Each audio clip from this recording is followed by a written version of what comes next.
Hey friends, I know why you're here. Your nail clippers are broken. You need to fix them.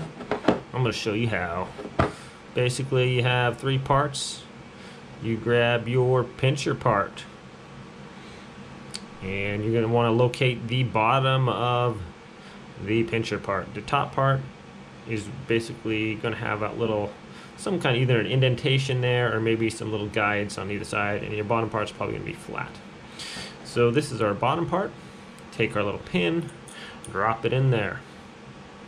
Doesn't really matter which way the pin is. Usually I like that little hook to be facing back towards the other end. You take your little handle part, you slide that under there, and then release with your hand. So I like to put my thumb on there and push that, keep that pin up while we're doing that. And that should secure your clippers in place, and they'll work just fine again until next time they come off.